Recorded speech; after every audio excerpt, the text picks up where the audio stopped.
Hi hello everyone, welcome to my channel Srishti tutorial for maths. ನಾನು ಇವತ್ತಿನ ದಿನ Karnataka TET ಎಕ್ಸಾಮಿಗಾಗಿ 2025ರ ಪರೀಕ್ಷೆನಲ್ಲಿ ಸಮಾಂತರ ಶ್ರೇಣಿಯಲ್ಲಿ ಯಾವ ರೀತಿಯ ಒಂದು ಕ್ವಶನ್ಸ್ ಬರ್ತವೆ ಅಂತಕ್ಕಂಥದ್ದನ್ನ ಕೆಲವು ಮಾಡೆಲ್ ಕ್ವಶನ್ಸ್ ನ ಜೊತೆಗೆ ನಿಮ್ ಜೊತೆಗೆ ಹಂಚ್ಕೊಳ್ತಾ ಇದ್ದೀನಿ. ಸೊ ಬನ್ನಿ ಕ್ಲಾಸ್ ಶುರು ಮಾಡೋಣ. ಸೊ ನೋಡಿ, ಕ್ವಶನ್ ನಂಬರ್ 1 ಹೇಳುತ್ತೆ ಅರ್ಥಮೆಟಿಕ್ ಪ್ರೋಗ್ರೆಷನ್ ಗೆ ಸಂಬಂಧಪಟ್ಟ ಹಾಗೆ, in an arithmetic progression if an is equal to 3n plus 4 then an plus 1th term is ಅಂತ ಕೇಳಿದರು. ಅಂದ್ರೆ ಒಂದು ಸಮಾಂತರ ಶ್ರೇಣಿಯಲ್ಲಿ an ಕೊನೆಯ ಪದವು 3n plus 4 ಆದ್ರೆ ಅದೇ an plus 1ನೇ ಪದ ಅಂತ ಕೇಳಿದ್ದಾರೆ. ಅಂದ್ರೆ ಅದರ ಮುಂದಿನ ಪದ, ಕೊನೆಯ ಪದದ ಮುಂದಿನ ಪದ ಏನಿರುತ್ತೆ ಅಂತ ನೋಡಿ. ಇಲ್ಲಿ ಎನ್ ಇರೋ ಜಾಗದಲ್ಲಿ ಏನ್ ಕೇಳಿದಾರೆ ಅವರು, n plus 1ನೇ ಪದ ಅಂತ. ಸೊ ನಾವಿಲ್ಲಿ an is equal to ಏನ್ ಕೊಟ್ಟಿದ್ದಾರೆ ಅದರ ಮುಂದಿನ ಪದವನ್ನ ತಗೊಳ್ಬೇಕು. an is equal to 3n plus 4 ಕೊಟ್ಟಿದ್ದಾರೆ. ಸೊ n plus 1 ಬೇಕು ಅಂದ್ರೆ n ಇರೋ ಜಾಗದಲ್ಲಿ n plus 1 ಅನ್ನ ಹಾಕ್ಬೇಕು.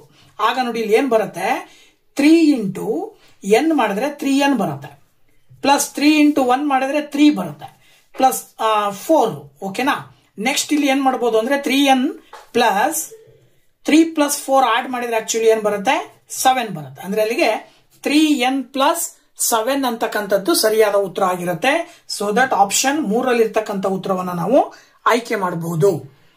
ಹಾಗೆ ಎರಡನೇ ಕ್ವಶನ್ ಏನ್ ಹೇಳುತ್ತೆ, if the first term of an arithmetic progression is m and the common difference is 3 then the 10th term of the progression is ಅಂತ ಕೇಳಿದ್ದಾರೆ. ಒಂದು ಸಮಾಂತರ ಶ್ರೇಣಿಯಲ್ಲಿ ಮೊದಲನೇ ಪದವು m ಅಂದ್ರೆ ಮೊದಲನೇ ಪದವನ್ನ ಕೊಟ್ಟಿದ್ದಾರೆ, ಹಾಗೂ ಸಾಮಾನ್ಯ ವ್ಯತ್ಯಾಸವು 3 ಅಂದ್ರೆ ಕಾಮನ್ ಡಿಫರೆನ್ಸ್ ಅಂತ ಹೇಳ್ತೀವಲ್ಲ ಅದು. ಹಾಗಾದ್ರೆ 10ನೇ ಪದ ಏನ್ ಬರುತ್ತೆ ಅಂತ ಕೇಳಿದ್ದಾರೆ. ಸೊ ನೋಡಿ, ಅವ್ರು ಕೊಟ್ಟಿರುವ ಹಾಗೆ a is equal to m ಅಂತ ತಗೊಂಡ್ರೆ, d is equal to 3 ಅಂತ ತಗೊಂಡ್ರೆ, ಜನರಲ್ ಟರ್ಮ್ಸ್ ಅಲ್ಲಿ ನಾವು ಬರೀತೀವಿ a10 ಅಂತ ಹೇಳಿದ್ರೆ a plus 9d. So this is the general term of 10th term ಅಂತ ಹೇಳ್ತೀವಿ ನಾವು. ಸೊ 10th ಟರ್ಮ್ ಅನ್ನ ಜನರಲಿ ನಾವು a plus 9d ಅಂತ ಬರೀತೀವಿ. ಇಲ್ಲಿ a ನ ಬೆಲೆ m ಇದೆ, ಹಾಗೇನ 9 into d ನ ಬೆಲೆ ಆಕ್ಚುಲಿ 3 ಇದೆ. ಅಲ್ಲಿಗೆ m plus 9 3s ಎಷ್ಟು ಬರುತ್ತೆ, 27 ಬರುತ್ತೆ. ಅಂದ್ರೆ ಅದರ ಅರ್ಥ 4ನೇ ಆಪ್ಷನ್ ಅಲ್ಲಿ ಇರ್ತಕ್ಕಂಥ ಉತ್ತರವನ್ನ ನಾವು ಆಯ್ಕೆ ಮಾಡಬೇಕಾಗತ್ತೆ. ನೆಕ್ಸ್ಟ್ ಥರ್ಡ್ ಕ್ವಶನ್ ಹೇಳುತ್ತೆ, if 4 x1 x2 22 28 are in arithmetic progression then the value of x1 and x2 ಅಂತ ಕೇಳಿದ್ದಾರೆ. 4 x1 x2 22 28 ಪದಗಳನ್ನು ಹೊಂದಿರುವ ಸಮಾಂತರ ಶ್ರೇಣಿಯಲ್ಲಿ x1 ಮತ್ತು x2 ಗಳ ಬೆಲೆಗಳು ಕ್ರಮವಾಗಿ ಅಂತ ಕೊಟ್ಟಿದ್ದಾರೆ. ಇಲ್ಲಿ ಕೊಟ್ಟಿರುವ ಸಮಾಂತರ ಶ್ರೇಣಿಯನ್ನ ನಾವು ತಗೊಂಡು ಆ ಸಮಾಂತರ ಶ್ರೇಣಿಯ ಪದಗಳನ್ನು ನೋಡ್ತಾ ಇದ್ರೆ ಇದು a1 ಆಗತ್ತೆ, ಇದು a2 a3 a4 a5 ಅಂತ ಬರ್ಕೊಳ್ತೀವಿ. ಸೊ ಈಗ ನಾವು ಕಾಮನ್ ಡಿಫರೆನ್ಸ್ ಅಂದ್ರೆ ಸಾಮಾನ್ಯ ವ್ಯತ್ಯಾಸವನ್ನು ಕಂಡುಹಿಡಿಯಬೇಕಾದ್ರೆ ಏನ್ ಮಾಡ್ತೀವಿ, d is equal to a2 minus a1 ಮಾಡ್ತೀವಿ. ಅಂದ್ರೆ ಅಲ್ಲಿಗೆ x1 minus 4. ಅದೇ ರೀತಿ ಕಾಮನ್ ಡಿಫರೆನ್ಸ್ ಮತ್ತೆ ನಾವೇನ್ ಮಾಡಬಹುದು, a3 minus a2 ಅಂತಾನು ಕೂಡ ಬರ್ಕೊಳ್ಬಹುದು. ಸೊ a3 minus a2 ಮಾಡಿದಾಗ x2 minus x1 ಬರುತ್ತೆ. a2 minus a1 ಮಾಡಿದಾಗ ಏನ್ ವ್ಯಾಲ್ಯೂ ಬರುತ್ತೋ a3 minus a2 ಮಾಡಿದಾಗ್ಲೂ ಕೂಡ ಅದೇ ವ್ಯಾಲ್ಯೂ ಬರುತ್ತೆ. ಅದಕ್ಕೆ ಕಾಮನ್ ಡಿಫರೆನ್ಸ್ ಅಂತ ಕರಿತೀವಿ ನಾವು. ಸೊ ಹಾಗಾಗಿ a4 is equal to a3 a4 minus a3 ಮಾಡಿದ್ರೆ d ಬರುತ್ತೆ. ಅಲ್ಲಿಗೆ 22 minus x2 ಆಗುತ್ತೆ. ಹಾಗೇನೆ a5 minus a4 ಮಾಡಿದ್ರೆ 28, a5 ಅಂದ್ರೆ 28 minus 22 ಮಾಡಿದ್ರೆ 6 ಬಂತು. ಅಂದ್ರೆ ಕಾಮನ್ ಡಿಫರೆನ್ಸ್ ಇಲ್ಲಿ ಆಕ್ಚುಲಿ ಎಷ್ಟು ಬರುತ್ತೆ, 6 ಬರುತ್ತೆ. ಅಂದ್ರೆ ಕೊನೆಯ 2 ಪದಗಳನ್ನ ನೋಡಿದಾಗ ಗೊತ್ತಾಗುತ್ತೆ. ಹಾಗಿದ್ಮೇಲೆ a5 minus a4 6 ಬಂದಿದೆ ಅಂದ್ರೆ ಇಲ್ಲಿ ನಾವು a4 minus a3 ತಗೊಳ್ಬಹುದು, ಹಾಗೇನೆ a2 minus a1 ತಗೊಳ್ಬಹುದು. a2 minus a1 ಅಂದ್ರೆ x1 minus 4 is equal to 6 ಆಗುತ್ತೆ. ಈಗ ನಿಮಗೆ x1 ನ ಬೆಲೆ ಬೇಕು ಅಂತ ಹೇಳಿದ್ರೆ 6 plus 4 ಮಾಡಬೇಕು. ಆಗ x1 is equal to ಏನ್ ಬಂತು, 10 ಬಂತು. ಅಂದ್ರೆ x1 ನ ಬೆಲೆ 10 ಬರ್ತಾ ಇದೆ ಅಂದ್ರೆ ನೀವು x2 ಲೆಕ್ಕ ಮಾಡದೇನೆ ಸುಲಭವಾಗಿ ಆಪ್ಷನ್ ನೋಡಿ ಹೇಳ್ಬಿಡ್ಬೋದು. x1 ನ ಬೆಲೆ 10 ಬಂದಿದೆ ಅಂದ್ರೆ ಇಲ್ಲಿ 10 x1 ಗೆ 10 ಅನ್ನ ಹೊಂದಿರುವಂತಹ ಆಪ್ಷನ್ ಯಾವುದು ಅಂದ್ರೆ ಮೊದಲನೇ ಆಪ್ಷನ್. ಸೊ ಹಾಗಾಗಿ ನೀವು ಮೊದಲನೇ ಆಪ್ಷನ್ ಅನ್ನೇ ಸರಿಯಾದ ಉತ್ತರ ಅಂತೇಳಿ ಆಯ್ಕೆ ಮಾಡಬಹುದು. ಅಥವಾ ನೀವು ಇದನ್ನ ಕಂಡುಹಿಡಿತೀರಿ ಅಂತ ಹೇಳಿದ್ರೆ ನೋಡಿ, ಇಲ್ಲಿ x2 ನ ಆ ಕಡೆ ಕಳಿಸಿದ್ರೆ x2 is equal to 22, 6 ಈ ಕಡೆ ತಗೊಂಡ್ ಬಂದ್ರೆ -6 ಆಗುತ್ತೆ. ಅಲ್ಲಿಗೆ x2 is equal to 22 minus 6 ಮಾಡಿದ್ರೆ 16 ಬರುತ್ತೆ. ಹಾಗಾಗಿ 10, 16 x1 ಮತ್ತು x2 ಗಳ ಬೆಲೆಗಳು 10 ಮತ್ತು 16 ಅಂತ ಹೇಳಿ ನಾವು ಸುಲಭವಾಗಿ ಹೇಳ್ಬೋದಾಗಿದೆ. ಓಕೆ ಫ್ರೆಂಡ್ಸ್, ಇಲ್ಲಿ 4th ಕ್ವಶನ್ ನೋಡೋದಾದ್ರೆ, in arithmetic progression 7 times of 7th term is equal to 11 times of 11th term, then the 18th term is ಅಂತ ಕೇಳಿದ್ದಾರೆ.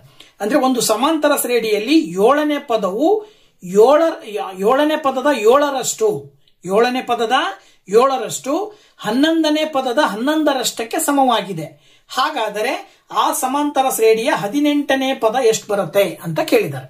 ನೋಡಿ, ಇಲ್ಲಿ ಅವ್ರು ಕೊಟ್ಟಿರುವಂತಹ ಕಂಡೀಷನ್ ಏನ್ ಹೇಳುತ್ತೆ, ಅದರ ಆಧಾರದ ಮೇಲೆ 7 times of A7 is equal to 11 times of A11 ಅಂತ ತಗೊಂಡ್ರೆ, A7 general term A plus 6D, ಹಾಗೆ A11 general term A plus 10D. 7 ಇಂದ A ಪ್ಲಸ್ 6D ನ ಮಲ್ಟಿಪ್ಲೈ ಮಾಡಿದ್ರೆ 7A ಪ್ಲಸ್ 42D ಆಗುತ್ತೆ. 11 ಇಂದ ಮಲ್ಟಿಪ್ಲೈ ಮಾಡಿದ್ರೆ 11A ಪ್ಲಸ್ 110D ಆಗುತ್ತೆ. ಈ ಎ ನ ಈ ಕಡೆ ತಗೊಳ್ರಿ, ಡಿ ನ ಈ ಕಡೆ ತಗೊಂಡ್ಬರ್ರಿ. ಇಲ್ಲಿ ಏನಾಯ್ತು ಅಂತ ಹೇಳಿದ್ರೆ 11A ಮೈನಸ್ 7A ಈ ಕಡೆ ತಗೊಂಡ್ಬಂದ್ರು ಅಷ್ಟೇ, plus 110D minus 42D is equal to 0 ಅಂತ ಬರ್ಕೊಳ್ಬಹುದು. ಈಗ 11A ನಲ್ಲಿ 7A ಕಳೆದ್ರೆ 4A ಬರುತ್ತೆ, ಪ್ಲಸ್ 110D ನಲ್ಲಿ 42D ನ ಕಳೆದ್ರೆ 68D ಬರುತ್ತೆ. ಇದನ್ನ 4ರಿಂದ ಭಾಗಾಕಾರ ಮಾಡಿದ್ರೆ A plus 17D is equal to 0 ಬರುತ್ತೆ. ಇದನ್ನ ನೋಡಿದಾಗ ನಿಮಗೆ ಈ A ಪ್ಲಸ್ 17D ಅಂತಕ್ಕಂಥದ್ದು ಏನಿದೆ ಅಂದ್ರೆ 18th ಟರ್ಮಿನ ಜನರಲ್ ಫಾರ್ಮ್. ಸೊ 18th ಟರ್ಮಿನ ಜನರಲ್ ಫಾರ್ಮು, ಹಾಗಾಗಿ A18 ಅಂತ ಹೇಳ್ಬೋದು ನಾವು ಇದನ್ನ. A18 ಇಸ್ ಈಕ್ವಲ್ ಟು 0 ಅಂತ ಹೇಳ್ಬೋದು. A18 ಇಸ್ ಈಕ್ವಲ್ ಟು ಎಷ್ಟು ಬಂದಿದೆ? 0. ಸೊ 18ನೇ ಪದ ಎಷ್ಟು ಅಂತ ಕೇಳಿದ್ದಾರೆ. Then the 18th term is 0. So that the option 4 is the right answer. So, next 5th question, in an arithmetic progression, 8th and 12th terms are 39 and 59. Then, their first term is ಅಂತ ಕೇಳಿದ್ದಾರೆ. ಒಂದು ಸಮಾಂತರ ಶ್ರೇಣಿಯ 8ನೇ ಮತ್ತು 12ನೇ ಪದಗಳು 39 ಮತ್ತು 59. ಹಾಗಾದ್ರೆ ಅದರ ಮೊದಲ ಪದ ಅಂದ್ರೆ ಎ ಕಂಡುಹಿಡಿಬೇಕು ನಾವು. ನೋಡಿ, ಇಲ್ಲಿ ಅವರು ಗಿವನ್ ಏನ್ ಕೊಟ್ಟಿದ್ದಾರೆ ಅದರ ಆಧಾರದ ಮೇಲೆ A8 is equal to 39, ಹಾಗೆ A12 is equal to 59. A12 ಅಂದ್ರೆ A ಪ್ಲಸ್ 11D ಅಂತ ಬರ್ಕೊಳ್ಬಹುದು, ದಟ್ ಈಸ್ 59. A8 ಅಂತ ಹೇಳಿದ್ರೆ A ಪ್ಲಸ್ 7D ಅಂತ ಬರ್ಕೊಳ್ಬಹುದು, ದಟ್ ಈಸ್ 39. ಇದು 59, ಇದು 39. ಸೊ ಇಲ್ಲಿ ಸಬ್ಟ್ರಾಕ್ಟ್ ಮಾಡಿದಾಗ ಇದನ್ನ ಈಕ್ವೇಶನ್ ನಂಬರ್ 1, ಇದನ್ನ ಈಕ್ವೇಶನ್ ನಂಬರ್ 2 ಅಂತ ತಗೊಂಡ್ರೆ ಇಲ್ಲಿ ಏನಾಗುತ್ತೆ ಅಂತ ಹೇಳಿದ್ರೆ pair of linear equations in 2 variables ಅಂತ ತಗೊಂಡ್ರೆ 2 ವೇರಿಯೇಬಲ್ಸ್ A ಮತ್ತೆ D ಇದೆ. ಈ 2 ವೇರಿಯೇಬಲ್ಸ್ ಇದ್ದಾಗ 2 ವೇರಿಯೇಬಲ್ಸ್ ನ ಬೆಲೆಗಳನ್ನ ಅಂದ್ರೆ A ಮತ್ತು D ನ ಬೆಲೆಗಳನ್ನ ಕಂಡುಹಿಡಿಬೇಕಾದಾಗ ಎಲಿಮಿನೇಷನ್ ಮೆಥಡ್ ಅಂತ ಮಾಡ್ತೀವಿ. ಸೊ ಆ ಒಂದು ಎಲಿಮಿನೇಷನ್ ಮೆಥಡ್ ಅನ್ನ ಇಲ್ಲಿ ಬಳಕೆ ಮಾಡಿದಾಗ ಕಳಿಬೇಕು ಅಂತ ಹೇಳಿದ್ರೆ ಈಕ್ವೇಶನ್ 1ರಿಂದ ಈಕ್ವೇಶನ್ 2 ಕಳಿಬೇಕಾದಾಗ ಚಿಹ್ನೆಗಳು ಮೈನಸ್ ಬರ್ತವೆ. ಎಲ್ಲಾ ಚಿಹ್ನೆಗಳು ಮೈನಸ್ ಆದಾಗ plus A minus A cancel ಆಗುತ್ತೆ. ನೆಕ್ಸ್ಟ್ 11ರಲ್ಲಿ 7 ನೀವು ಕಳೆದ್ರೆ 11ರಲ್ಲಿ 7 ಕಳೆದ್ರೆ ಎಷ್ಟು ಬರುತ್ತೆ? 4D ಬರುತ್ತೆ. 59ರಲ್ಲಿ 39 ಕಳೆದ್ರೆ 20 ಬರುತ್ತೆ. ಅಲ್ಲಿಗೆ 4D is equal to 20 ಇದೆ ಅಂದ್ರೆ 4 ಇಂದ 20 ನ ಡಿವೈಡ್ ಮಾಡಿದ್ರೆ 5 ಬರುತ್ತೆ. So that D is equal to 5. ನಿಮಗೆ ಕೇಳಿರೋದೇನು? ಫಸ್ಟ್ ಟರ್ಮ್ ಎಷ್ಟು ಅಂತ. A ಪ್ಲಸ್ 11 ಇಂಟು D ಅಂದ್ರೆ ಎಷ್ಟಿದೆ? 5. ದಟ್ ಈಸ್ ಈಕ್ವಲ್ ಟು ಎಷ್ಟಿದೆ? 59 ಅಂತಿದೆ. ಅಲ್ಲಿಗೆ A ಪ್ಲಸ್ 11 ಇಂಟು 5 ಮಾಡಿದ್ರೆ 55 ಆಗುತ್ತೆ. That is equal to 59. ಈಗ ನೀವು 55 ಅನ್ನ ಈಕ್ವಲ್ ಇಂದ ಆ ಕಡೆ ಕಳಿಸಿದ್ರೆ ಮೈನಸ್ 55 ಆಗುತ್ತಲ್ವಾ? ಅಲ್ಲಿಗೆ 59ರಲ್ಲಿ 55 ನೀವು ಕಳೆದ್ರಿ ಅಂತ ಹೇಳಿದ್ರೆ ಎಷ್ಟು ಬರುತ್ತೆ? 4 ಬರುತ್ತೆ. ಸೊ ದಟ್ ಆಪ್ಷನ್ 3ರಲ್ಲಿ 4 ಕೊಟ್ಟಿದ್ದಾರೆ. ಅಂದ್ರೆ ಅದರ ಅರ್ಥ ಇಲ್ಲಿ ಮೊದಲನೇ ಪದವು 4 ಆಗಿರುತ್ತದೆ ಅಂತ ಹೇಳಿ. So that option 3 is the right answer. 6th question ನೋಡೋದಾದ್ರೆ, if 6x 14 are in the arithmetic progression, then the value of x is ಅಂತ ಹೇಳಿ. ಅಂದ್ರೆ ಇಲ್ಲಿ ಕೊಟ್ಟಿರುವಂತ 3 ಪದಗಳು 6, x ಮತ್ತೆ 14 ಇವು ಸಮಾಂತರ ಶ್ರೇಣಿಯಲ್ಲಿ ಇದಾವೆ. ಹಾಗಾದ್ರೆ x ನ ಬೆಲೆ ಏನ್ ಬರುತ್ತೆ?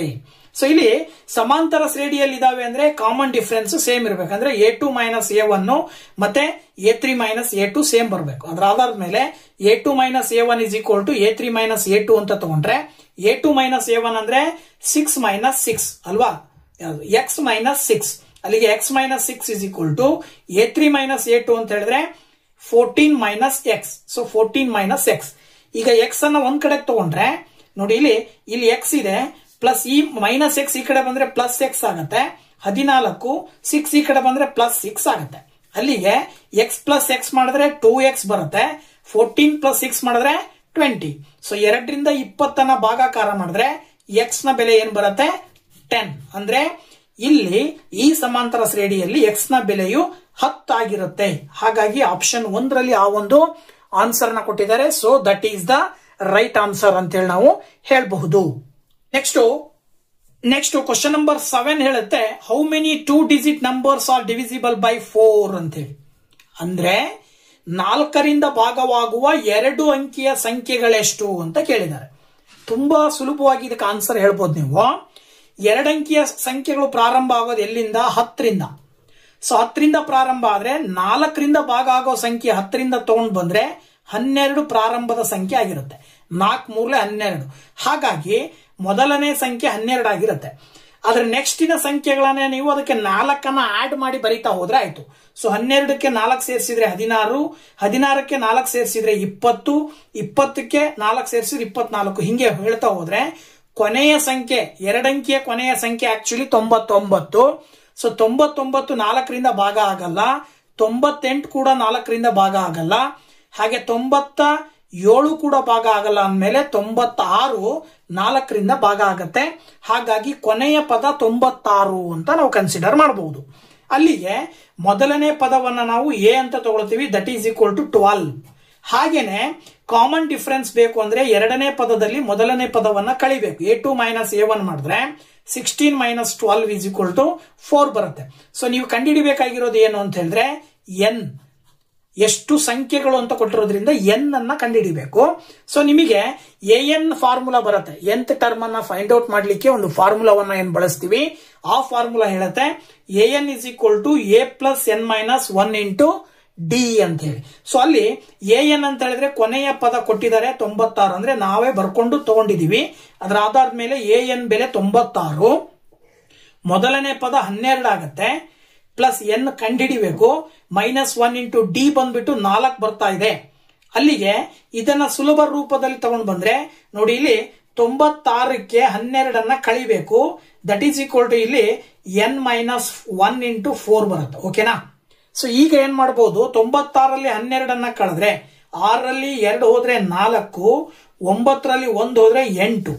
ಈ 4 ಈಕ್ವಲ್ ಇಂದ ಈ ಕಡೆ ತಗೊಂಡು ಬಂದ್ರೆ ಡಿವೈಡೆಡ್ ಬೈ 4 ಆಗತ್ತೆ. ಇಲ್ಲಿ ಎನ್ ಮೈನಸ್ 1 ಉಳ್ಕೊಳ್ಳುತ್ತೆ. 4ರಿಂದ ಭಾಗಾಕಾರ ಮಾಡಿದ್ರೆ 4 2 8, 4 1 4. ಅಂದ್ರೆ ಅಲ್ಲಿಗೆ ಎನ್ ಇಸ್ ಈಕ್ವಲ್ ಟು ಏನ್ ಬರೀಬಹುದು, ಈ ಮೈನಸ್ 1 ಆ ಕಡೆ ಕಳಿಸಿದ್ರೆ ಇಲ್ಲಿ ಆಲ್ರೆಡಿ 21 ಬಂದಿದೆ, ಮೈನಸ್ 1 ಈ ಕಡೆ ಬಂದ್ರೆ ಪ್ಲಸ್ 1 ಆಗತ್ತೆ. ದೆನ್ 21 ಪ್ಲಸ್ 1 ಮಾಡಿದ್ರೆ 22. ಸೊ ಅಂದ್ರೆ ಇದರ ಅರ್ಥ ಏನು, ಈ ಆರ್ಥಮೆಟಿಕ್ ಪ್ರೋಗ್ರೆಷನ್ ನಲ್ಲಿ 4ರಿಂದ ಭಾಗವಾಗುವಂತಹ 2 ಅಂಕಿಯ ಸಂಖ್ಯೆಗಳಲ್ಲಿ 12ರಿಂದ ಪ್ರಾರಂಭ ಆಗಿ 96ಕ್ಕೆ ಎಂಡ್ ಆಗತ್ತೆ. ಇವುಗಳ ಮಧ್ಯೆ ಬರುವ ಒಟ್ಟು 4ರಿಂದ ಭಾಗವಾಗುವ 2 ಅಂಕಿಯ ಸಂಖ್ಯೆಗಳು ಎಷ್ಟಿದಾವೆ ಅಂದ್ರೆ 22 ಇದಾವೆ. ಅಂದ್ರೆ ಆಪ್ಷನ್ 2ರಲ್ಲಿ ಇರ್ತಕ್ಕಂಥ ಉತ್ತರವನ್ನ ನಾವು ಆಯ್ಕೆ ಮಾಡಬೇಕಾಗತ್ತೆ. ನೆಕ್ಸ್ಟ್ ಕ್ವಶನ್ ನಂಬರ್ 8 ನೋಡೋದಾದ್ರೆ, sum of all 2 digit odd numbers is ಅಂತ ಕೇಳಿದ್ದಾರೆ. ಅಂದ್ರೆ 2 ಅಂಕಿಯ ಎಲ್ಲಾ ಬೆಸ ಸಂಖ್ಯೆಗಳ ಮೊತ್ತ ಅಂತ ಕೇಳಿದ್ದಾರೆ. ಬೆಸ ಸಂಖ್ಯೆಗಳು ಅಂದ್ರೆ ನಮಗೆ ಗೊತ್ತು, 2 ಅಂಕಿಯ ಸಂಖ್ಯೆ ಪ್ರಾರಂಭ ಆಗೋದು ಆವಾಗಲೇ ಹಿಂದಿನ ಕ್ವಶನ್ ನೋಡಿದ ಹಾಗೆ 10ರಿಂದ, ಅಂದ್ರೆ 10 ಅನ್ನೋದು ಸಮ ಸಂಖ್ಯೆ. ಅದರ ಮುಂದಿನ ಸಂಖ್ಯೆ 11 ಇದೆಯಲ್ಲ, ಅದು ಬೆಸ ಸಂಖ್ಯೆ. ಸೊ ಇದರ ಮುಂದಿನ ಸಂಖ್ಯೆಗಳನ್ನ ಬರಿತಾ ಹೋದ್ರೆ ಬೆಸ ಸಂಖ್ಯೆಗಳನ್ನ ಕೊನೆಯದಾಗಿ 99 ಕೂಡ ಬೆಸ ಸಂಖ್ಯೆ.